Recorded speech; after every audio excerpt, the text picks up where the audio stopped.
자, 최근 나온 인플레이션 리포트를 보시면 지금 40년 동안 비교해 봤을 때 최고치로 높은 상태인데요. 하지만 지금 스파이 같은 경우는 전고점을 이미 돌파한 상태이고, 나스닥 같은 경우도 지금 지지선에서 반등했고, 또 내려가는 저항선까지 지금 돌파하면서 잘 올라가는 상태입니다.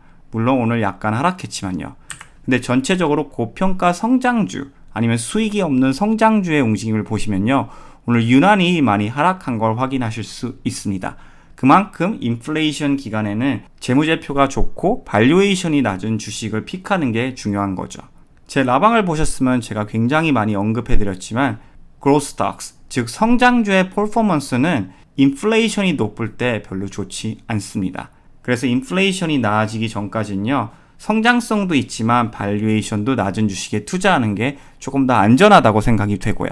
자, 그래서 오늘 새로운 주식을 찾아서 제가 소개해 드릴 건데요. 오늘의 주식 크라이터리아는 저평가돼 있고 발류에이션도 낮으면서 성장성까지 좋은 주식을 찾아서 여러분들께 공유해 드리겠습니다. 자, 첫 번째 주식은 글로벌 페이먼트 잉크, 티커 심볼은 GPN인데요. 자, 글로벌 페이먼트 잉크는 판매자, 발행자 및 소비자에게 지불 기술 및 서비스를 제공하는 미국 회사이고요. 서비스로는 신용카드, 직불카드, 디지털 결제 등등이 있다고 보시면 될 것 같습니다. 자, 일단 전체적인 주가 흐름을 보여드리면 코로나가 터진 다음에 굉장히 주가가 많이 하락을 했다가 나중에 슬슬 다시 반등하기 시작했는데요. 최근에 주가가 지금 너무 많이 하락해서 다시 이 쌍바텀, 즉 코로나 바닥을 다시 찍고 최근에 상승하기 시작했습니다. 최근에 RSI가 다시 높게 올라간 것도 좋게 보이고요. MACD로 봤을 때도 지금 다시 반등하기 시작한 주식 중 하나입니다. 그래서 물론 하락 트렌드에 있어서 조금 리스크가 있는 주식이긴 하지만 지금 매수하기에 괜찮은 상태에 있다고 보여지고요. 자, 다음은 간단하게 펀더멘털도 한번 봐볼 텐데요. 자, 최근 PE가 지금 17로 나왔어요. 그쵸? 근데 5년 PE 레인지를 봤을 때 15에서 34 사이로 움직였습니다. 지금 PE가 낮은 상태이기 때문에 굉장히 저평가됐다고 판단될 수 있죠. 사실 이 최근 바닥이 PE가 15였어요. 지금 최근에 주가가 그나마 조금 반등해서 17로 올라간 상태입니다. 지금 15에서 17까지밖에 안 올라갔기 때문에 아직도 저평가됐다고 볼 수 있는 거죠. 자, 그 다음으로는 트랙 레코드를 보는 것도 중요한데요. EPS 성장률도 꾸준히 있는 주식이에요. 지금 컴페티션이 좀 있어서 주가가 굉장히 많이 하락한 상태지만 사실 코로나 바이러스가 터진 후 EPS 성장률이 굉장히 꾸준하게 올라가고 있는 주식이에요. 그리고 최근에 펀드 숫자도 비교적으로 잘 유지해 줬는데 주가는 굉장히 많이 하락한 상태이죠. 실적도 좋은데 주가는 내려가 있고 내년에도 18%라는 괜찮은 EPS 성장률을 예상하고 있기 때문에 이 주식은 저평가됐다고 판단할 수밖에 없습니다. 거기다가 PE도 20 아래이기 때문에 지금 같은 하이 인플레이션 환경에서 투자하기 좋은 주식이고요.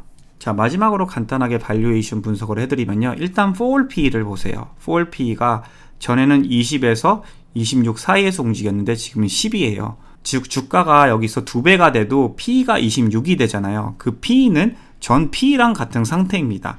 그만큼 지금 저평가됐다고 볼 수 있고요. 프라이스 투 세일즈도 봤을 때도 지금 4.5가 나왔는데 전에는 8, 7 이런 레벨에서 움직였죠. 물론 최근에 성장주 발류에이션이 전체적으로 많이 내려왔는데요. 이 주식은 확실히 수익이 있는 주식이기 때문에 굉장히 불공평하게 많이 하락했고 저평가된 주식이라고 보고 있습니다. 자, 두 번째 주식은 Universal Display Corp. 티커 심볼은 OLED인데요. 자, 아주 간단하게 설명해 드리면요. 여러분이 보시는 텔레비전과 핸드폰이 있잖아요. 이 고급 디스플레이 스크린을 만드는 회사 중 하나라고 생각하시면 될 것 같아요. 자, 일단 차트를 전체적으로 분석해 드리면 방금 전에 분석해 드렸던 GPN 주식이랑 굉장히 비슷한 패턴이에요. 코로나 때 굉장히 많이 하락했다가 다시 꾸준히 상승한 다음에 지금 굉장히 많이 하락한 상태이죠. 최근에 지금 저점 레벨이 올라가면서 약간의 브레이크아웃이 있는 상태이고요.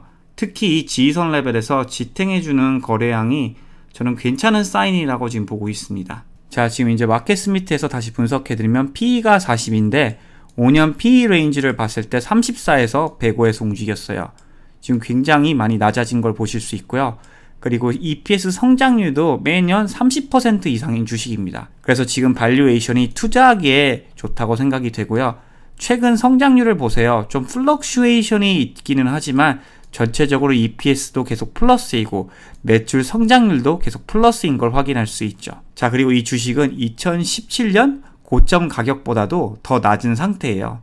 자, 근데 2017년의 EPS를 보시면 2.47인데 지금은 3.9이고 내년에는 5.18을 예상하는 상태이죠. 그만큼 회사는 지금 잘 성장하고 있는데 주가가 올라가지 않아서 지금 수년째 횡보하고 있는 상태이죠. 자, 다음은 발류에이션을 분석해 볼 텐데요. 지금 4P를 보시면 30이잖아요. 자, 근데 몇 달 전까지만 해도 4P가 다 50에서 움직였죠.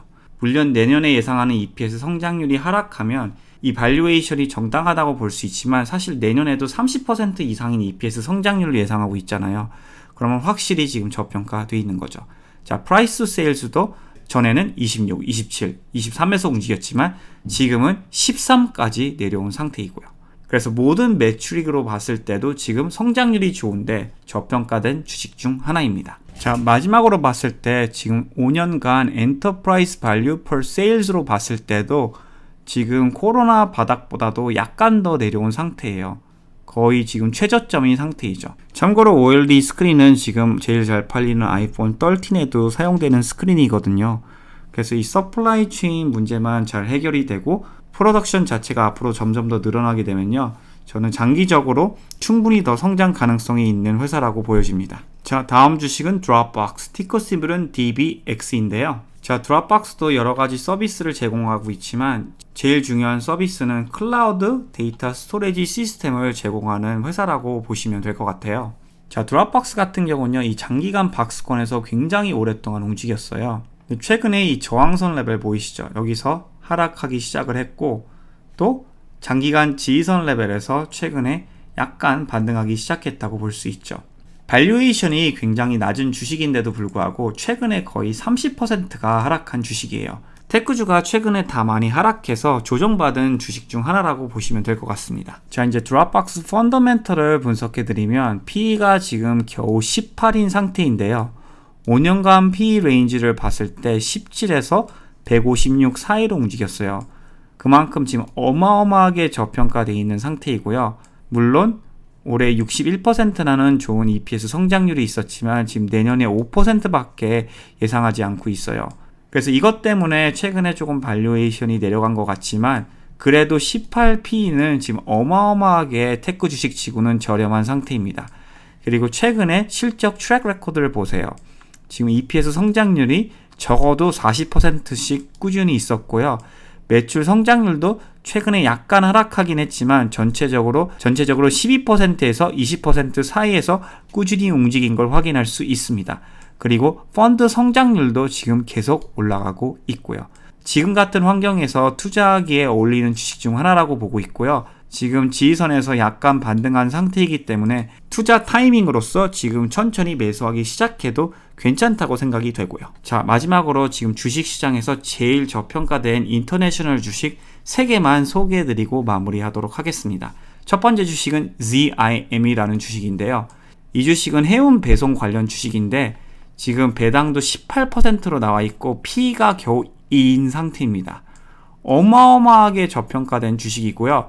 사실 내년에 마이너스 EPS 성장률이 있어도요, 내년 PE가 2에서 한 3 정도로 올라간다고 생각하시면 돼요. 어떤 식으로 봐도 저평가돼 있고요. 그리고 최근에 트랙 레코드를 보세요. 매출 성장률과 EPS 성장률이 지금 6쿼터 연속 300%가 넘어가는 상태이죠. 999%가 4번 있었고요. 참고로 헤드쿼터는 이즈리얼에 있습니다. 그리고 두 번째 주식은 DQ인데요. 이거는 최근에 계속 끝없이 하락하고 있는 주식이지만 사실 발류에이션으로 봤을 때는 말도 안 되게 저렴한 주식입니다. 지금 PE가 4인데 올해 EPS 성장률이 500%였고요. 내년에 성장률이 없다고 해도 PE가 4는 엄청나게 저렴한 주식이에요. 그리고 최근 트랙 레코드를 보세요. 999%의 EPS 성장률이 2번 연속 있었고 지금 매출 성장률도 어마어마한 걸 확인할 수 있죠. 하지만 저는 중국 주식을 믿지 않기 때문에 이 주식은 단기적으로 더 하락할 수 있으니 그 점을 참고하시길 바랍니다. 마지막으로 반도체 주식을 하나 소개해 드리려고 하는데요. 히맥스라는 주식이에요. 티커 심볼은 HIMX인데요. 이 주식은 올해 지금 718%의 EPS 성장률이 있고 내년에도 8%를 예상하고 있는데 PE가 7밖에 안 돼요. 5년 PE 레인지를 봤을 때 5에서 150 사이에서 움직였는데도 지금 굉장히 낮은 편에 있죠.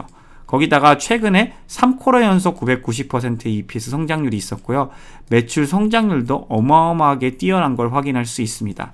하지만 단점은 시총이 작고 그리고 헤드쿼터가 타이완에 있다는 거죠.